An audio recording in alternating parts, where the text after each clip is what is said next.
while I was writing my last book about basically being a godly man and father, okay, since I'm the expert, just ask me. Okay. So while I was writing my book, something happened. One of my kids, blah, blah, long story.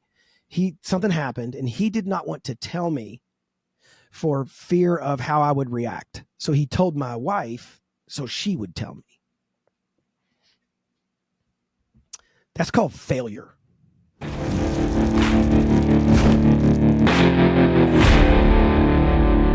Man. All right, guys, we've got Kent Evans on the podcast today.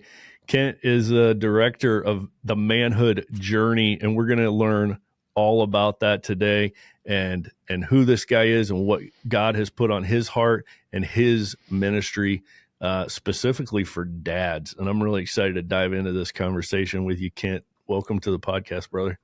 Man, I am honored to be here. You do great work. I've watched a number of your episodes and listened to them. And bro, love the conversations. You keep it real. You make it fun. Thanks for having me on, man. Sincerely. Man, thanks. I appreciate that. And okay, start us off with how you got into this ministry and what the Manhood Journey is, man. Yeah, the short form answer to that is we exist to help dads disciple their kids. That's what we do. And for us, what that means is we are exclusively a Christian ministry. Now, that doesn't mean we only talk to Christian people. It just means if you walk into our ecosystem, you're going to get a lot of Jesus and a lot of Bible, for better or for worse, depending on your worldview. And secondly, we are focused on dads. We're not a men's ministry. We're a fatherhood ministry. And so for us, the lane we swim in is really narrow. It's biblical fatherhood. That's what we do. And so then outside of that, men's ministries and manhood organizations and parenting organizations and all that, we partner and have a lot of friends in the ministry world because we are just one little tool in the drawer and we don't do everything. I'm 54. My wife and I, April, have been married 29 years. We'll be married 30 in about 3 months. And we have 5 boys. Thanks. We have 5 boys. Their ages 25 down to 9. And so, I kind of got into the fatherhood business naturally, right? Like it was going to happen no matter what. You were in the business. Absolutely. So I love being a dad. It's an honor. It's a privilege. It's my second most important role here on earth. And I'm grateful for the opportunity to be able to do it. And thanks for letting me come on and talk about it. Man, such an important topic. I like how you said that it's our second most important role. I've got 4 kids as well. 2 boys, 2 girls. And I know another thing that you and I have in common is adoption, right? So we've adopted twice. Tell us, I would love to hear how that got put on your heart. Yeah, I would say several reasons, man. God just kept placing unmistakable signs in our road. And I don't know if there's one I could point to any more than the other, but the top few are basically, we had 3 kids by birth. They were at the time, they were like 12, 10, and 8. We talked a lot about maybe going through the process of adopting. And April and I first, we felt like that verse in scripture that says, to him whom much is given, much is expected, or much is required, depending on your translation. And we just felt like God had given us a lot. Yeah. We had solid marriage, good health, we had some money, like, I don't mean money like, private planes and stuff. I just mean like, we just, the wolves weren't at the door financially. The wolves weren't at the door maritally and with our other kids. Our health was strong. And so we're like, man, what's that mean? What are we supposed to do? And we felt like God was, second, I would say we knew a friend who owned an adoption agency. So that was unmistakably very proximitous. Third, in our circle, like I can think of, if I had to, and I just had a minute to breathe, I could think of 10 to maybe 15 couples that we know personally, like whose homes we've been in, whose dinner tables we've sat at, who've all adopted. So like it's not, we're not this odd man out in our circle. And then we saw things that just opened doors. There were things that our church where they gave out a card and it would have a country on it. And we're like, oh my gosh, so there was all these things that came together over the course of a couple of years that led us down that path. Man, that's really cool. I think we were not in that circle. We didn't know a bunch of people that did, But as soon as we made the decision to adopt, we instantly got ourselves plugged into that circle. Right. We found an amazing small group of all adoptive families. And it was called the Fathered Group. And it was people Cool. in all different stages. People have adopted multiple times or fostered, or they were going through the process. So we got plugged into That's that. cool. And those couples that had already had a lot of experience in that world, they helped us so much. They walked with us through that first process, and and then it became like that in our lives, where it was like we were constantly surrounded by those friends. And I love any opportunity I can find to talk adoption. I love opening up that conversation because I just want to encourage more people to do it. I think it's so important. It's so necessary. Plus it's fun. Plus it's a miracle. And it's a calling too. I think one of the reasons, part of our story was, you talk about to whom much is given. The thing that we were given a lot of was, health insurance. And I'm That's telling fantastic. you what, if you just stopped and said, guys, guess what I'm going to say next, that was not what I was going to fill it in with. 100 guesses. What have I been given a lot of? No. If you are active duty military, you've got to adopt. You just have to adopt. No excuses. Because, you've got free healthcare insurance for all your dependents. No cost. And so the moment you put somebody into the computer system as your dependent, they're taken care of. Right. And so we were realizing that, and we were like, man, so we want to adopt kids that need medical treatment because we've got free insurance. So that's my plug for, if you're listening to this and you're active duty military, use your insurance to adopt. That's good kingdom work. But I want to go back to, how did you get into this world of doing men's ministry? What happened that made you say, I'm assuming you had another day job before this that you probably walked away from to go all in on helping men become better fathers. Tell us your story. Yeah, I was from 20 to 40 plus or minus. I graduated college, worked in advertising and marketing jobs for a long time, and ran my own small business for a few years. So I kind of have a little bit of that entrepreneurial sort of spirit. I did consulting, marketing consulting. So I do websites and brochures, that kind of thing. That was kind of in my 20s and 30s. And then when I was in my 40s, I was working for a big industrial company called Schneider Electric. They have offices all around the world. One time my mother-in-law said, "Where all do you guys have offices?" And I said, "Yes." Like, that's the answer, right? I mean, seriously, every metropolitan area on planet Earth, we've got some kind of office. The company I used to work for. And at the time, so I'm a executive working back and forth from Paris to Louisville, not Paris, Kentucky, but Paris, France. And so I'm flying back and forth. And when I was about 40 years, about 14 years ago, my brother-in-law, a few guys at our church said, "Hey, why don't we do something for dads around here?" And that was just kind of like the starting idea. So we got together, a group of us, 10, 15 guys on a whiteboard going, what would we do? Like, let's do a camp out. Let's do this. And so we're throwing out ideas. And I, when I was 21, I chased this beautiful girl into church. She's now been my wife of almost 30 years. And one of the very early things she basically made me do was go to a Bible study.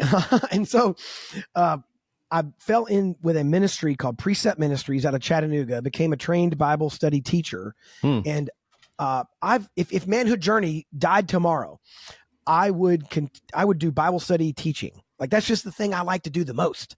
This morning I was in Romans 8, and I could spend a year in that one chapter of the Bible. I just really love spending time in God's word and then trying to explain it to other people. So you take my enjoyment of studying the scripture, my background in writing and marketing and advertising, my business knowledge, my entrepreneurial spirit, and a very willing and assertive and amazing wife who believes in what I'm doing as what she and I are doing, even though she's not directly involved in the ministry. Like, I know some guys who feel chained to their current job or their current situation because their wife is either nervous or freaked out or too comfortable or whatever. Yeah. I was kind of in the opposite boat. April was like, let's go, man. What's taking you so long? So you stir all that in a pot, and those were the ingredients. So I had learned to write. I had learned to proofread. I had learned to do marketing. I had learned to do websites. The very first Manhood Journey website I built with my own 2 fat hands in WordPress, and so that sort of stuff combined to get us. And the first thing we built was a father-son Bible study. And then it kind of rolled on from there. Did you write that Bible study? Mm-hmm. Yeah, me and 2 other guys, a guy named Tom Harper, a guy named Chad Foster. We wrote 6 original Bible studies, each 6 weeks long. So 36 weeks of Bible study, basics of manhood, spiritual warfare, wisdom, leadership, that kind of thing. Oh man, that's awesome. My wife was the same way. In fact, it was my wife who came up with the name Men's Alliance. I was nice. It takes doing a big all man kinds to of, admit that, by the way, Goose. Yeah. Let's go. No problem. I was brainstorming. I'm coming up with all these ideas. I don't even remember what my ideas were. They were probably terrible. And I was throwing stuff out and, just like in the kitchen. And she just said Men's Alliance. And we just looked at each other. I was like, yes, that's it. So, and then fast forward a few years, I'm about to separate from the Air Force and go all in on this. And I start getting super cold feet. I'm like, wait a minute, what have I done? At the time, I had like 4 teenagers in the house. And I'm like, this is no time in life to stop earning, right? These are supposed to be my earning years. And I'm laying in bed. It's like a month before my last paycheck. And I was like, you know what? I think I can probably recall my paperwork and get them to shred it and just stay in. And my wife, Carrie, was like, just go to sleep. You're going to feel fine in the morning. You're not staying in the Air Force. You're doing this. And, just that encouragement, right? And if she would have been saying, what are you doing? We need your job. We need your paycheck. I don't know if I would have had the courage to do it against the flow of my wife, right? So thankful for that. I would even go one step further and say every now and then, I'm kind of like I'm like a magnet for guys who are thinking about doing something entrepreneurial. I talk to one of those guys a month, maybe 2 actually. I was just trading emails this morning with a guy named Zach, same deal. They're like, hey, you want to do something crazy and stupid? Call Kent. He's done a lot of that. So I have this constant flow of people. And if, for me, it's the separation is, are you a Christian or not a Christian? Because my advice would be very different if you are or aren't. And it's not that you got to be either one. I'm not trying to tell you got to be a Jesus lover. But if you are a Jesus lover, there's a certain set of rules that should apply to your thing that if you're not, they may not. I think all truth is universal, and I think God owns it all. But still, okay, having said that, I'll have Christian guys who come to me who believe they're being led to do something, whatever that is, start a business, move, write a book, whatever. And their wife is dead set against it. And they think it's a test of faith. Like, am I going to trust God or obey my wife? And I'm like, okay, bro, time out. If you and your wife are not in harmony and you're not in sync, press pause and pray and talk about it until you are. Like, you don't get any points being a rogue Mustang who goes, I'm going to go on faith, and wreck my marriage in the process. Because I'll tell you what, God ain't calling you to do something that will wreck your marriage. I will guarantee you there's a lot of things I don't know about God that I don't understand. One thing I do understand is he is not going to call you to something that will actively destroy your marriage. I guarantee you. It's the picture of the gospel, for Pete's sake. So I'd even go so far as to say, good on you, man, for like noticing where you and your wife were in sync and moving in the same direction, because I think that's how God calls us. No, I think you're absolutely right. And to the guy listening to this that maybe wants to do something big and your wife is not on board yet, I would encourage you, instead of trying to convince her to get on board, find out why she's not on board. There's got to be some underlying unaddressed concerns that she has that need to be met instead of trying to convince her, go find where she's at and why. Because she's probably, knowing most women and most men, you should probably listen to her. Odds are she sees something you don't. And right. Odds are she's right. I kind of joke and I go, man, the Holy Spirit has a very distinctive voice and it sounds a lot like my wife's. Because, dude, she is dialed in. Awesome. Kent, I'm curious, a guy who is doing what you're doing in this country and helping other dads, what kind of dad did you have? What was your childhood like? I had, in some ways, a really fortunate childhood in one sense, and that is married parents, engaged mom and dad. I would say two big things. And so like my dad coached our baseball teams, showed me how to fix cars, more importantly, showed me how to cuss at the cars you could not fix, which is fantastic. That's a life skill. That's awesome. Life skill. I know what a 1/4-inch wrench is because I've been yelled at. I thought my name was 1/4-inch for a while because I'd get me a 1/4-inch. So my dad's still alive. He's 86. My mom's still alive. She's 83.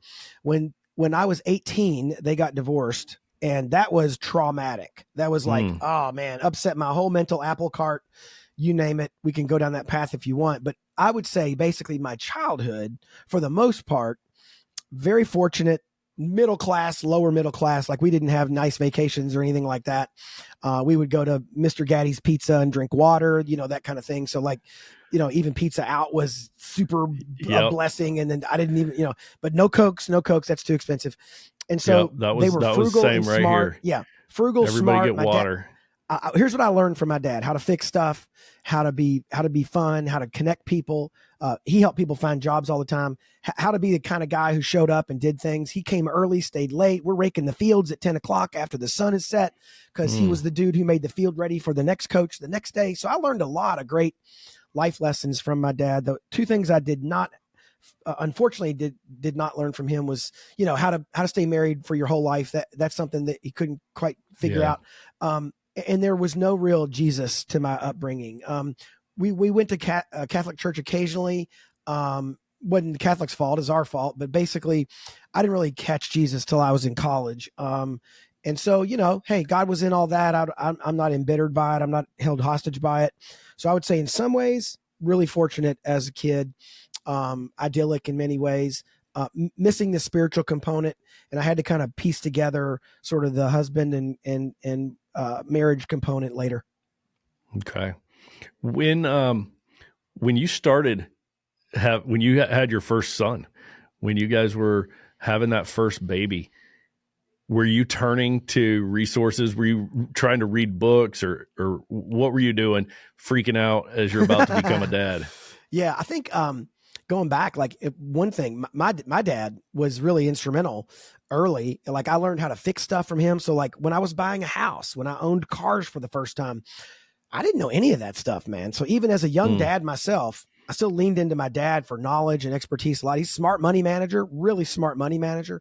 So I learned a ton from him. So he was one real source of input early as a dad. Books for sure. I read Steve Farrar's Point Man, still one of my very favorite books of all time. Yep. Tell you a brief story about that if you want to hear it. But love the book Point Man. Shaped me. I learned a couple things in my 20s. One, you become who you hang out with, and you become what you let into your eyes and your ears. And I don't think that's true in like a esoteric, Tony Robbins, Zig Ziglar sort of way. I think it's true in a fundamental biochemistry way. Like I believe that when God says in his word divides, it sharpens, it changes, it shapes, it really does. And so like right now we can see through brain scan activity what happens to your brain when you look at porn or when you look at violent video games. Your brain becomes different when exposed to input.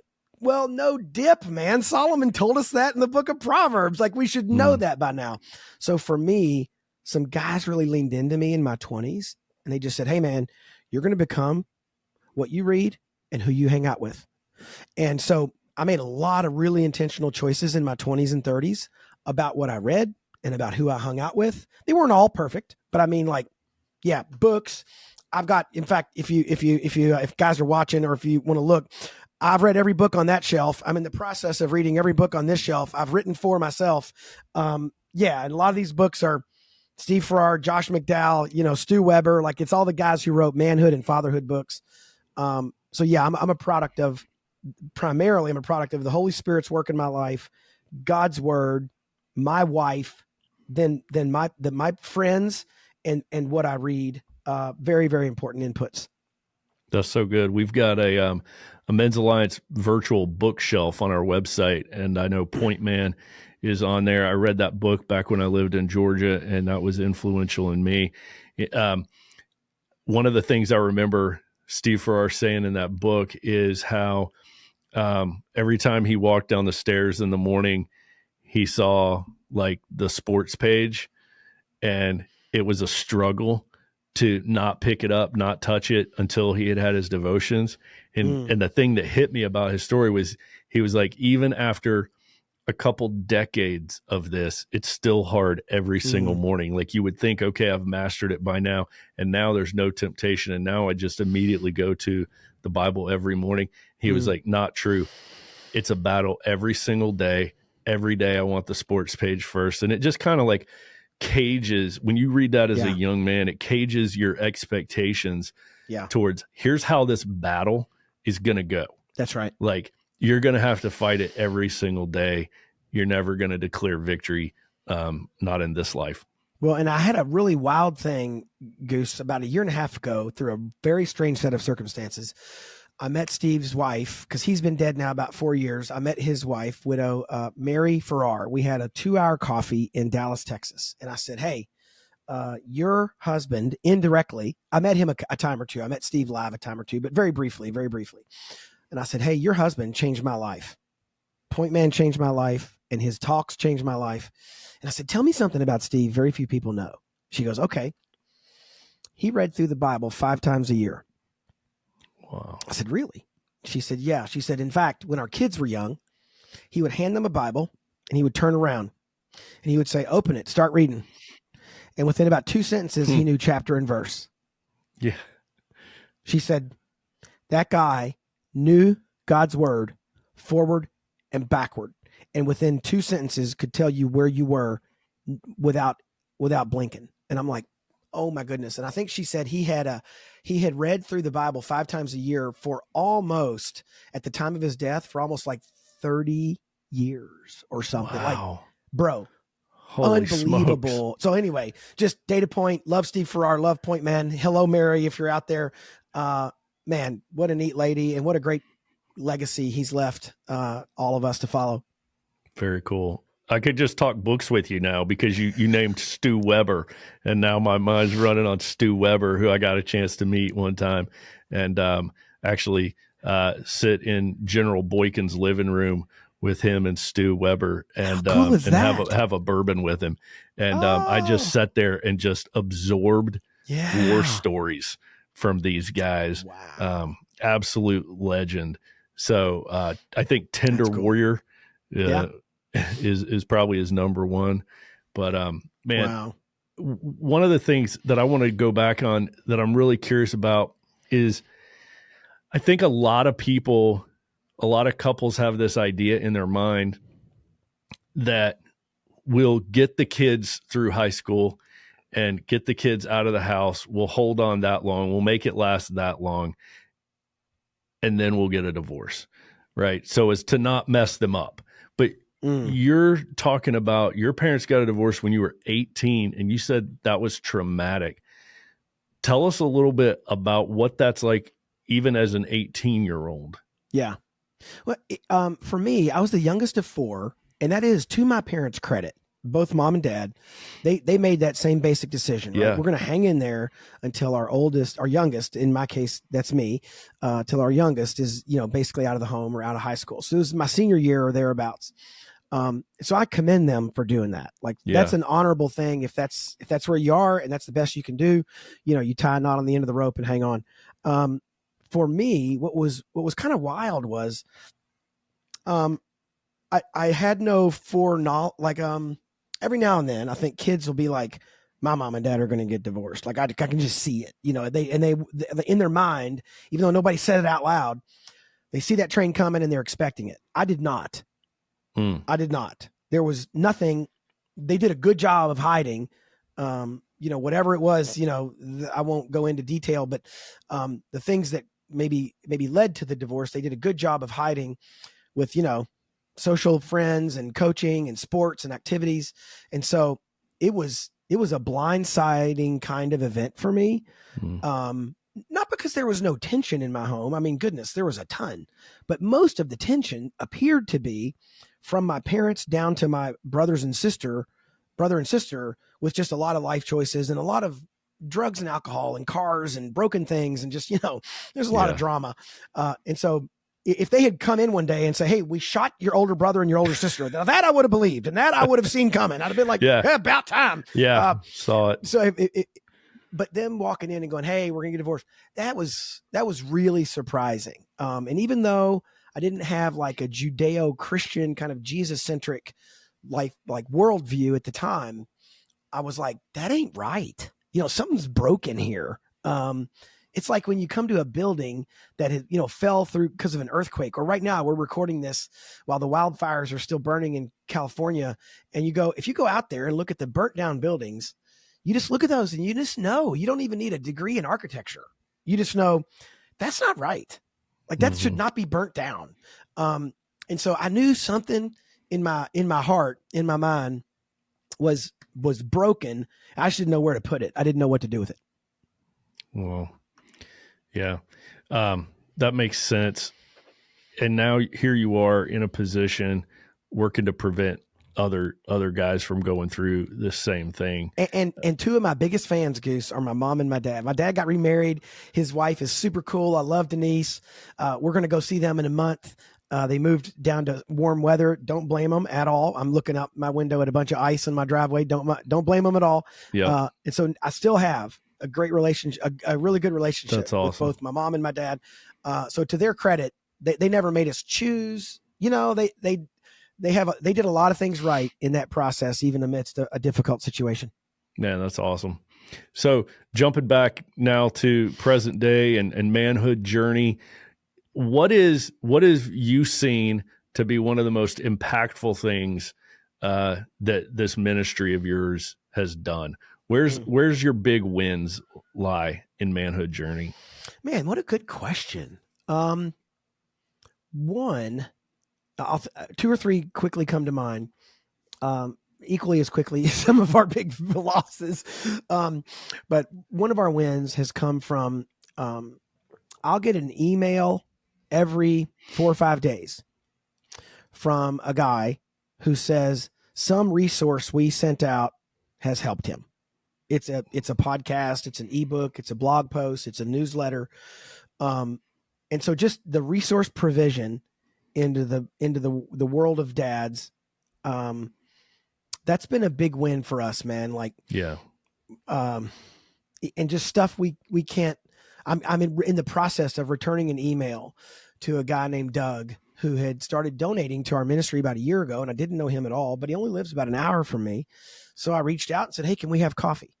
We had coffee a couple months ago, and he is discouraged is a very mild way of saying where his heart and mind are right now. And he has told us that like some of the things that he's read from us and some of the tools we've given him have helped him hang on, and that sort of stuff, man. You're just like, super encouraged by, man. That super fuels you, right? Man, that just adds fuel to you. Now you can keep going. Yeah. And so I would say that's been we had a bunch of people complete YouVersion reading plans, 75,000 or so. And so that's been exciting. Wow. Podcast listens. I don't think we've had quite as much, global reach on the podcast, but nationally, man, I've heard from a ton of dudes who will email me and just say, hey man, that thing you said on the podcast or that guest you had on. And so for me, to your point, the double-edged sword there, Absolutely. You're right. When someone emails us back, that is good fuel in the tank. I look at it like fuel on the margin though, right? Like, so if you ever worked in the electrical distribution business, you might make 90% of your fuel from coal, but then in really, really hot summer days or really, really cold winter days, you have a marginal fuel source that may or may not be coal, right? Could be nuclear, could be solar. And your marginal fuel comes from feedback because your core fuel needs to come from faithful attention to doing the work. It's the Ephesians 2:10, 1 Corinthians 15.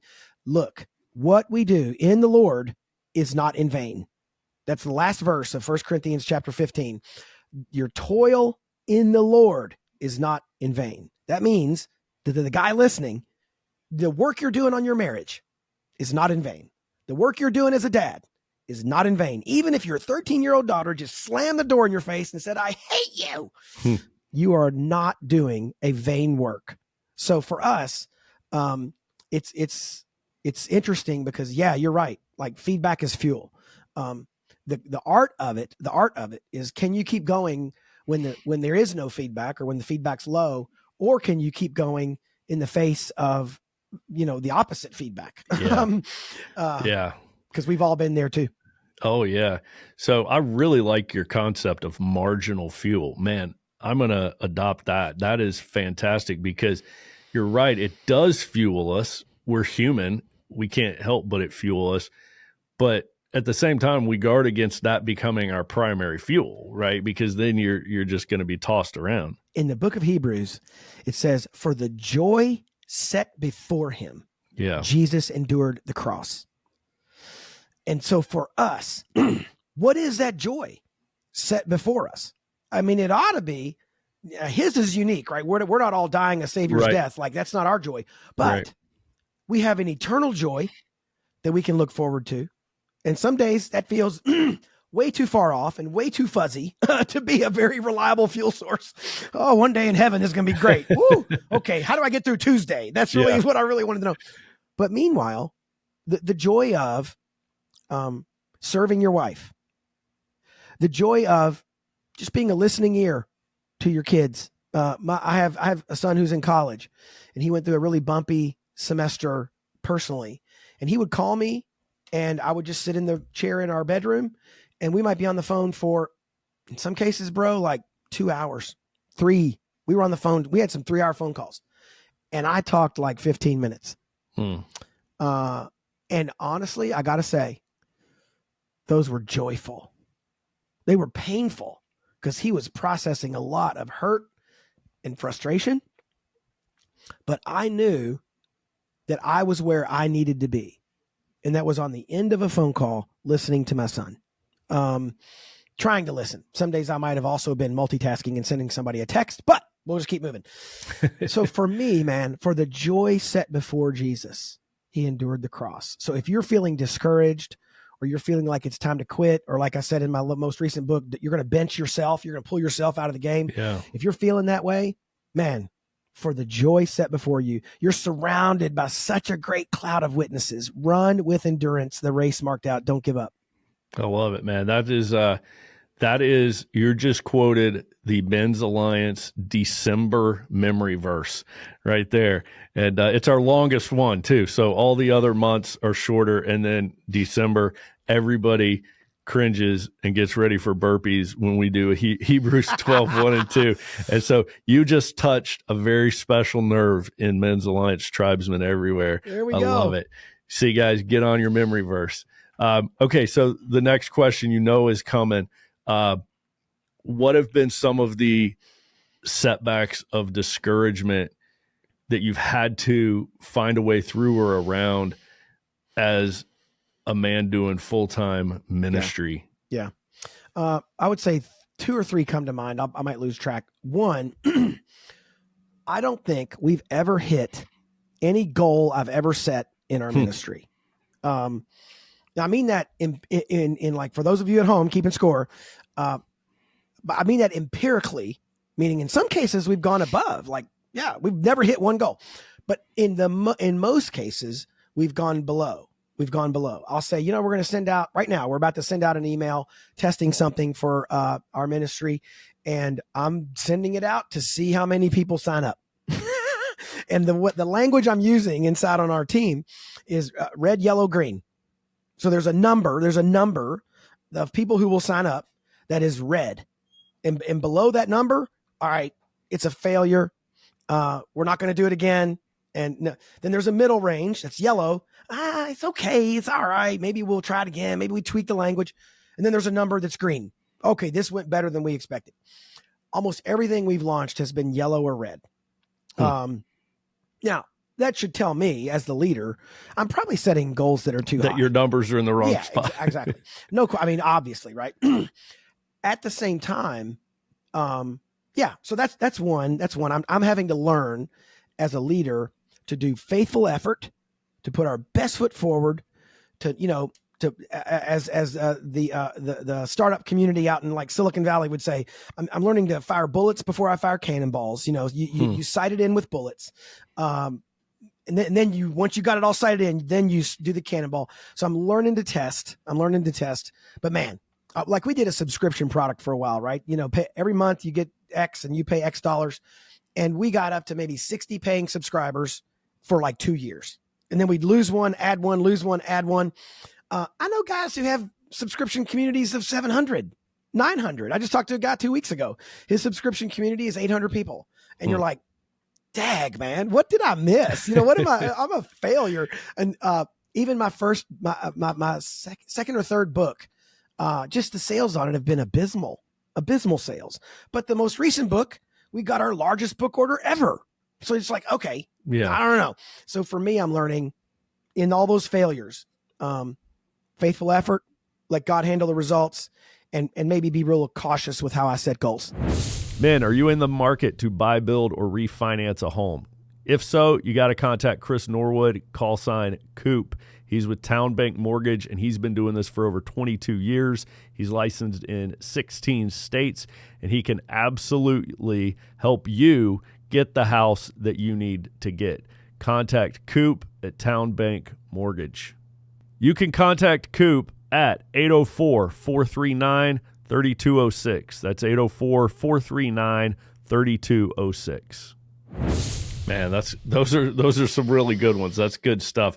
I'm asking some of these questions just purely because I'm walking a couple years behind you here in your footsteps, and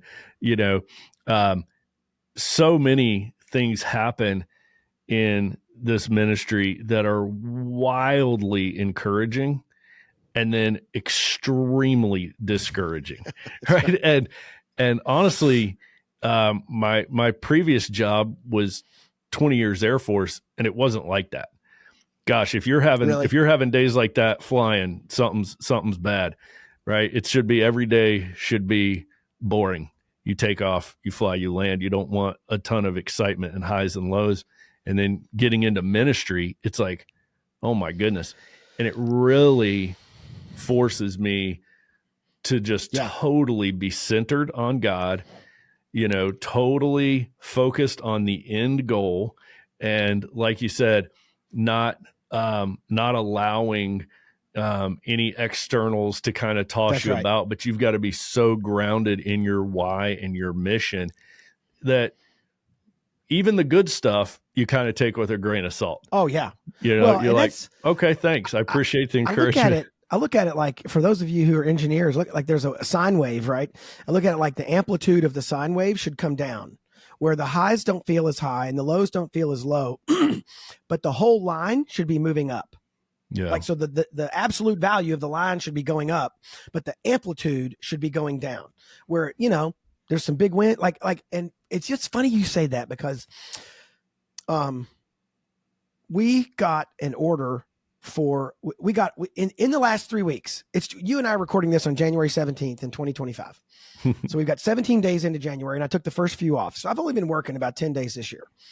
We've got our second largest individual donation from a single individual in the history of the ministry. And we got the largest book order we've ever gotten in the history of the ministry by like more than 1,000 copies. Like, I mean, it's a factor, like a 15 or 20x factor larger book order in one swipe than we've ever gotten in our ministry. And we landed a podcast guest who I kind of have had on my dream list for like 2 years. So, okay. Congratulations. And bro, listen, and his name is Goose Mills. Now, and so I'm putting, here's my, one of my big flaws in leadership is I will just breeze past that crap and go, what's next?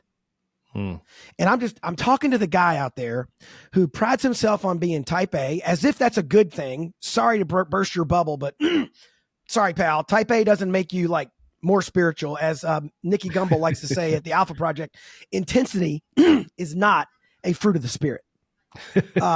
So, all right, there are times when intensity is called for, but now, okay, we debate it, but Jesus was called very zealous. Okay, so I don't want to debate it, but the reason I say all that is because there are some guys, man, who are wired like me, and they hit the drive right down the fairway, 300 yards, and then the very next shot goes in the drink, and all they can do is throw their club in anger and have no joy over the great drive. And so for us, man, we got to find the wins. We got to see the wins. I told my family at our family retreat, I'm like, guys, one thing I'm going to try to do better this year is keep track of the wins and celebrate the wins, man, because they're all around me. And I've had 3 or 4 just in the ministry, not to mention other places. So not that we have no challenges, but man, I want to encourage the guy out there. Important. And I'm so glad you said that. That's so important. A lot of men, I think, don't do this. Right. And it's something we've been trying to be really intentional about in Men's Alliance, due mostly to Thor, who is always reminding us to celebrate every victory. Right. Yeah. And so we're getting better at that as an organization. We're like celebrating now as hard as we planned and worked and executed. That's important. And then also I'm applying that a lot at home. Like I'm trying to kind of, I haven't even said this out loud yet, but it's been kind of just in my own head. I've been saying to myself, don't let any good moment go uncelebrated. Like if something's great's happening, dude, let's pounce on that and let's celebrate. My son, this past week, he bought his first car. You know, he's 17, he got a car, and I was like, we need to celebrate. The whole family needs to celebrate. And that's kind of odd for me to do that, but it just was like, yeah, this is the way we should be living, is enjoying these moments, because these moments are a gift from God. And, you know, when you think about it in that term, to not celebrate it is a little bit disrespectful to God, the giver of this great gift. He gave this to us. We asked for it. We got it. We shouldn't just move right on to the next thing that we're asking for. So I think that's really cool. Well, and I would even say, Dave, as you look at it, there's 2 reasons to celebrate wins, one of which is kind of earthly and, not very redemptive. The other is very godly. The earthly one is, you want to stand on top of the mountain and pound your chest and I'm the victory guy and take the lap and get recognized and get glory. Okay. That's not, very godly motive. But if you look at something like, I had to look it up. I don't want guys to think I'm a walking Bible, but I did Google this quote. Psalm 9:1. I knew it was in there somewhere. Psalm 9:1 says, I will give thanks and praise the Lord with all my heart. I will tell about your wonders and marvelous deeds. So when I look at, we're going to celebrate the wins. We're going to celebrate the God who authored the win. Right. So like, as an example, why did we get a large book order? Why did this guy give us money? I heard Gary Chapman one time, the guy who wrote 5 Love Languages. Yep. He goes, there's a short answer for why we've sold at the time, I don't know, 15 million copies or whatever of that book. He goes, and the short answer is God. He goes, now let me give you the longer answer. And he like cleared his breath. God. And he just goes, look, man, there are books out there just as good as that. There are books out there 100 times better than our book. Why God decided to give me 10 or 20 million in sales, I don't know. But he did. He did that. And so for us, I will tell of your wondrous deeds. That's what I want people to hear, man. It's not, isn't Kent great? Isn't Manhood Journey great? Aren't we doing good? It is God's opening doors, and he was doing the same for you John Piper once said, God's up to 10,000 things at once, and we're aware of maybe 3 of them. And for us, just this morning, Dave, I was in my journal writing, God, help me see what you're doing. I wrote, here's what I wrote. I wrote, this is from memory, but it's close. I wrote, I am 100% sure that I am unaware of 99% of what you're doing for me. Yeah. Man, ain't that true for all of us, man? But to realize that, to be able to recognize it, gives us true perspective on what's happening in our life. It's so good. Ken, I wanted to ask you, for the newer dads, and even for the dads, we've been experienced in this game for a few years. What are some of the most common mistakes a dad can make? What are some common mistakes that dads make that we can avoid? Again, why do I think in 2s and 3s? I don't know why, but every time you ask the question, I think of 2 or 3 answers. I think in 3s. It's something weird. There's something about brains biblical. That do that. Maybe it's hardwired. The Father, Son, and the Holy Ghost. That's why. Number one, because I think of 2 or 3. Number one, we're underfed the Word of God. We're spiritually malnourished. Yeah. We want to live an overflow life. We want to be wise. We got to know God's word, man. We got to know God's word. There is no shortcut for that. There is no replacement for that. There is no, life hack for that. Like, we've got to open the Bible and read it. There's no way around that. Men, you gotta just get into the Bible and read every day. That's one. The second I would say is that we tend to talk too much and ask too little. Now this is coming from a guy who has older kids. So if you're out there with a 1, 3, and a 5-year-old, you got to do a lot of talking. Yeah. You got to tell them, stay out of the street, like the old movie with, don't paint your sister, there's things you got to do where you just got to talk at your kids a lot when they're really young, so they understand, how to be safe and how to not backtalk their mom and all that. But as they get older, and this is especially true when you have like what we had, right? We had, Titus is 9. So he was back everything up 6 years. We had a 3-year-old, a 7-year-old, a 14-year-old, a 16-year-old, an 18-year-old. So you back all that up and you go, all right, I cannot parent my 18-year-old like my 4-year-old or my 3-year-old. And it's hard to switch those gears. It's like, you're playing hockey at 7 and you're playing baseball at 8, and you're playing soccer at 9, and you're, peeling a banana at 10, so you got to make those switches. And here's the big switch for most dads. Shut your mouth, ask a good question, and listen intently to the answer. So of all the books I've read, one of the books I love to recommend to dads, which is not a fatherhood book at all, but it's a fantastic fatherhood book. And it's called Teaching to Change Lives by Howard Hendricks. And he's dead now, taught for 70 years, I think, at Dallas Theological Seminary. The point of that book is how to teach people to think, not how to teach people what to think. Yeah. Do I want to impart doctrine to my kids? Sure. But do I want them to actually be able to make choices and decisions? Even more. So like for me, the only way you get there, Jesus asked over 300 questions. And here's the crazy thing, right? He knew the answer probably to all 300.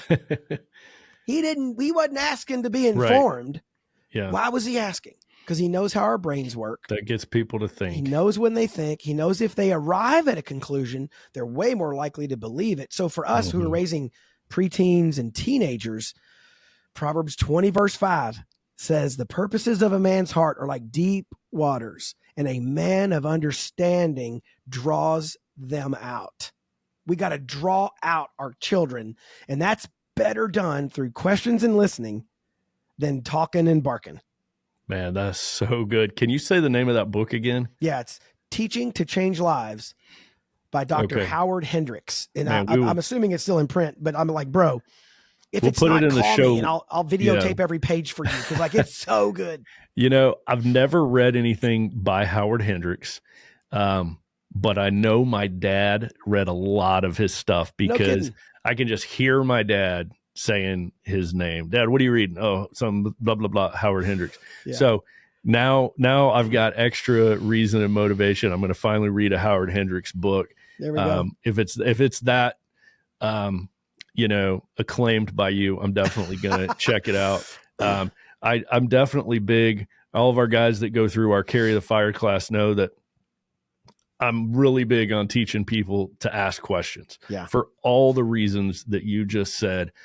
I definitely think that is one of the important things in so many areas of our life, business, relationships, even evangelism. But I hadn't really applied it too much to parenting consciously,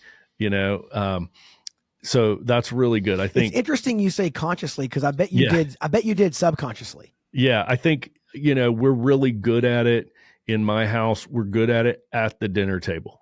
Yeah, we ask like big strategic questions and we listen to everybody's answer, and I like pat myself on the back and I'm like, man, that was a great family dinner. But then 20 minutes later, hey, I'm sitting reading or something and a kid's trying to talk to me and my listening skills are gone. Hey, I'll give dads, there's two easy ones, okay, that are, one of them is not even a question. Two of the ways you can unlock what your teenager thinks. Just say this. I promise. Just say this. Just say, tell me more about that. Yeah. That's it. You don't got to reveal any bias. You don't got to say anything. You don't got to say you're so stupid. You don't got to say I'm older than you. I know more than you. You just say, tell me more about that. And what's 99% of the time, they will tell you more. The other is, how did you arrive at that conclusion? Yeah. Yeah. That's it. That's one of the best questions. That's just how did you arrive? Because there may be an input in their life that makes the conclusion make more sense. There's been really dastardly people throughout history, they did evil things, but if you kind of understood their inputs, they weren't right. They weren't righteous. They weren't okay, but you can go, man, I see how that guy got there. Yeah. I see how he arrived at that based on the inputs that he had. Now he had choices. He could have gotten off that train, but for us, if our kid says something completely stupid, which is going to happen, right? How did you arrive at that conclusion? Yeah, that's How'd good. you get there? I And really then just like it. work with the clay they give you. Let them throw the clay on the wheel, and you help gently shape the pot. You don't really got to throw a lot of clay on that wheel. You just let them pull the clay out, let them throw it on there, and then let you kind of gently shape the pot. And before you know it, their hands will be on that same pot and you'll be shaping it together. Man, that's awesome.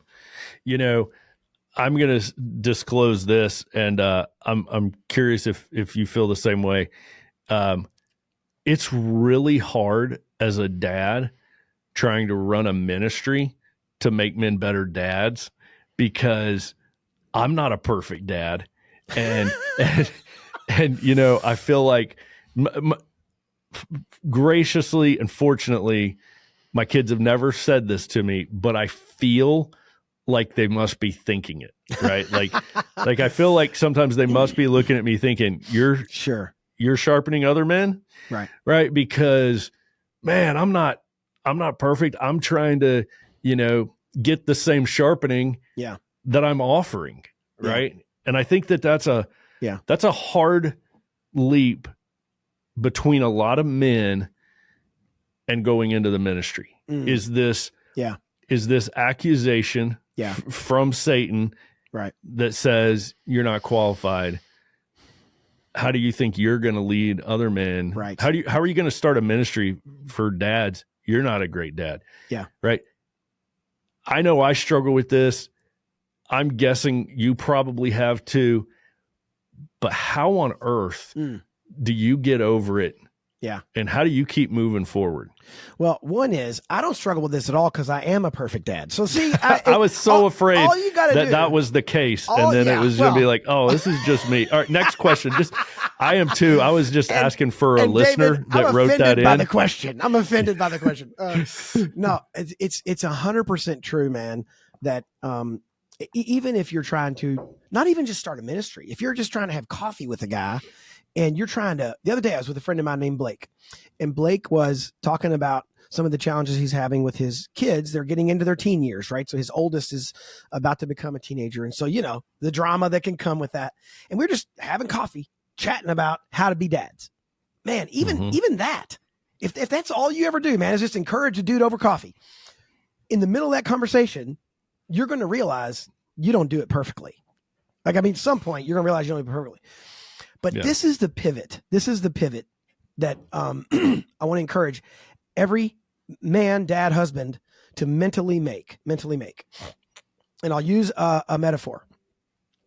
If I believed that I was the guy who created water, I invented H2O, then my job becomes to tell you how I invented H2O and then convince you to drink it and then bring you some from my warehouse because I'm the inventor of H2O, right? If that were me, then I'd have all kinds of pressure to have H2O be just right, have the cup be just right, have the ladle be just right, have the temperature be just right. There'd be all kinds of pressure. Why? Because I invented H2O. Good news. You did not invent godly fatherhood. And you did not invent being a man. You did not invent your DNA, or you did not invent one blade of grass. Like you didn't invent anything. In fact, what's funny is I'd love to write a book one day, Goose, called Nobody Invented Nothing. All we did was discover stuff. Because at the end of the day, we've invented nothing. Because even jet propulsion had to deal with the elements God gave us to work with in the earth. So we didn't invent anything. We deduced things based on the actual source. We took everything here and just put it together. If, however, I realize water is in that stream down there, and I didn't invent H2O, but I know where it is. Then I can be the guy who trips and falls and stumbles my way down to the river with you. Because I'm not concerned with being the river. Yeah. I'm just concerned with getting you to the river. So even if we both end up down there with bloody knuckles, we made it to the river. So early when we were starting Manhood Journey, I remember reaching out to a friend of mine who I won't mention on air in case he listens. And I said, hey, you want to help us start this fatherhood ministry? And his answer was extremely telling. He goes, no, I would not be able to help other dads. I've still got too much to work on as a father myself. And I thought to myself, I'm so glad you're not going to join us. Because his paradigm was broken. Yeah. I don't want, in fact, I'll go so far, and I do not want to offend you or any of your listeners. I'm sorry if this is your main tagline. I should have done more research. But I really don't want to convince guys to be their family's hero. Oh, man, I 100% agree with you. Sometimes that's just this mentality where it's don't you want to be your family's hero? And I'm like, no, I want God to be their hero. Exactly. And so what's crazy about that is if that's our mentality, if we're just showing people where the river is, then it's different. Then mistakes aren't fatal. Mistakes don't break the chemical formula of H2O. They just, we might take a little longer to get there. And then just the last one, and I'll shut up, but boy, you get me spun up on this topic. I will go for hours. Preach. We've got to learn how to apologize when we get it wrong. We've got to learn how to apologize when we get it wrong. And I want to encourage a dad out there. While I was writing my last book about basically being a godly man and father, okay? Since I'm the expert, just ask me. Okay. So while I was writing my book, something happened. One of my kids, blah, blah, long story. Something happened and he did not want to tell me for fear of how I would react. So he told my wife so she would tell me. That's called failure. Let me just help the dads out there with how to label Kent as a dad in that situation. Failure. And here's the better part. Not failure one time, failure as a pattern, because I had set a tone around my house that was, don't tell dad about that thing. That's called failure. Period. Now, here's the beautiful part of that, right? Like Tony Dungy, when he coached football, he would walk into the locker room on day one and say, hey, guys, listen to my voice because you won't ever hear it go above this decibel. I'm not a screamer. I'm not a yeller. But I am going to be clear. And you have a job to do. And when you don't do your job effectively, I will let you know. Okay, let's go win some football games. So like that was how he approached it. And they were clear. They were insightful. They were intentional. They were brutal. They were direct, but they weren't mean. They weren't hateful. So here's the deal, man. When you make mistakes as a dad, nothing helps your kids love the Lord more than a humble dad who says, man, I am sorry. I blew it. And not only did I blow it once, I blew it enough over the last month or 6 or year where you feel like nervous about coming to me. Man, I'm so sorry. I'm going to get better at that. And you have my word. Let's go. And you move on. Now, I want to just real quick, while you got me on this topic, I call it the Siamese twin surgery of the apology. A lot of dads will go, hey, last night I yelled at you, and so sorry I yelled at you, but you were really disrespectful to your mom. Mm-hmm. All right. You're acting like a 12-year-old, man. Get your butt out of middle school. What would you tell to your boy if he punched his brother and said, but he hit me first? That's exactly what you're doing. You're acting like a 12-year-old. When my kid does something out of line and I scream at them, now I'm not saying safety, like stay out of the road. When I scream at them, I have sinned against them. And do you know why I've sinned against them? Because I chose to, because I'm prideful and sinful and wrong.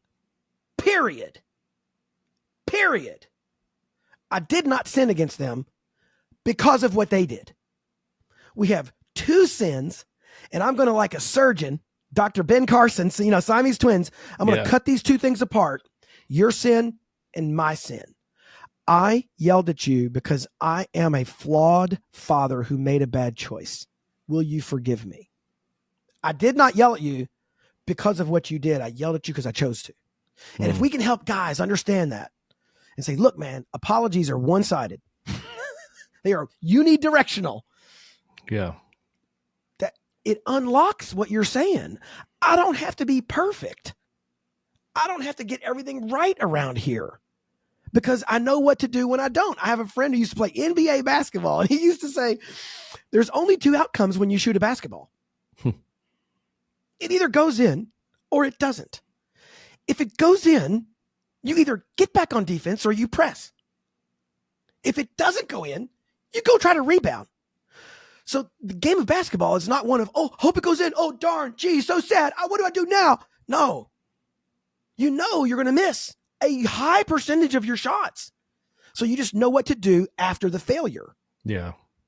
Guys, after we fail, let's learn to apologize, and you'll find the pressure of being a perfect dad completely dissipates.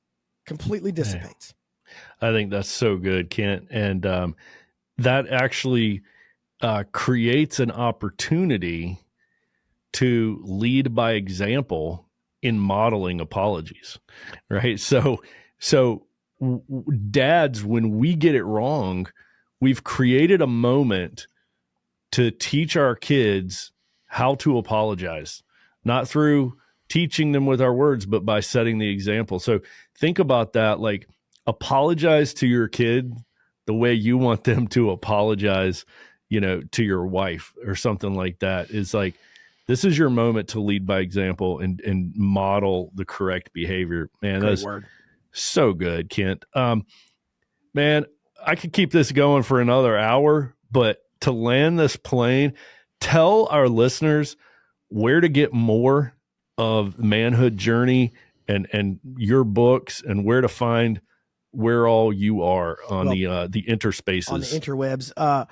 Thank you for the opportunity. I would just say 2 quick things. One, if you go to the website manhoodjourney.org, or if you type that into Google, you'll find us. And we got a gazillion things. Almost all of them are free. We got some digital courses and that sort of thing, where we do have some prices on stuff to help us keep the lights on around here. But most of what we offer is totally free. And that's all findable at manhoodjourney.org. At the time of recording this, I have a recent book out called Don't Bench Yourself. The subtitle is How to Stay in the Game Even When You Want to Quit. And I know a lot of guys have felt that way. I've felt that way this year, and we're only 17 days in. So if you could feel discouraged, or you feel like you want to quit, in an important area of your life, being a husband, being a dad, being a follower of Christ, or if you've already sat yourself on the bench and you're wondering, how do I get my butt back in the game? Go grab Don't Bench Yourself. It's literally 100 pages of reading. It's written to be very brief. You can read it in a couple of hours. I hope it helps you. You can find that at our website, or you can go out to Amazon and just search Don't Bench Yourself. Man, I love it. And that is so in line with the metaphor that we constantly use in Men's Alliance of getting men off the sideline and into the game. So 100% speaking our language, and Manhood Journey has resources for dads to disciple their children. So guys, listen to this. Definitely go check it out, manhoodjourney.org. It's in the show notes. Kent, thank you, brother, for your time. And man, I'll tell you what, this podcast sharpened me and encouraged me. So thank you on the personal level as well, brother. Hey, Dave, thanks for having me on. And thank you for being so gracious with your time. And man, please keep going. I've got my Men's Alliance Tribe coin right here. I can see look at that. 100% of my life I can see this. It's right here, and I got very few things on my desk. I'm trying to become a bit more of a minimalist, even though if my wife hears this, she's going to laugh because she's like, that's what you call minimalism? But one of the very few things I have every day is my Men's Alliance coin, and I think about you guys. I pray for you and love what you're doing. Big fan. Holler if I can help in any way, and thanks for having me on. Man, thank you so much, Kent. Hey guys, listen up. I've got huge news. This coming May 2nd through 4th, we are having our first ever Men's Alliance National Rally. This is going to be the biggest, greatest gathering of barbarian ambassadors from every tribe all over the country coming together for one weekend in a state park. You can come camp out or you can stay in a local hotel, but it is going to be an incredible time. We want every tribe across the country to road trip to this rally. We are bringing you the absolute best speakers in the country. Greg Kokel, author of Tactics, founder of Stand to Reason. He will be a headlining speaker along with Stephen Mansfield, New York Times bestselling author of Band of Brothers, which has helped me start Men's Alliance. He's also the author of Men on Fire. We're going to have Pastor Brian Hughes from Passion Community Church there leading us on Sunday morning worship service outdoors. It's going to be incredible. We're going to have the Barbarian Games at the rally Friday night with live metal music performed by Saved by Scarlet. Then Saturday morning is the first national all tribes. It's going to be epic. Go to our website, click on National Rally, get your tickets. It's going to fill up. It's going to be a great time of outdoor camping, music, workouts, speakers, and sharpening one another. Don't miss the rally.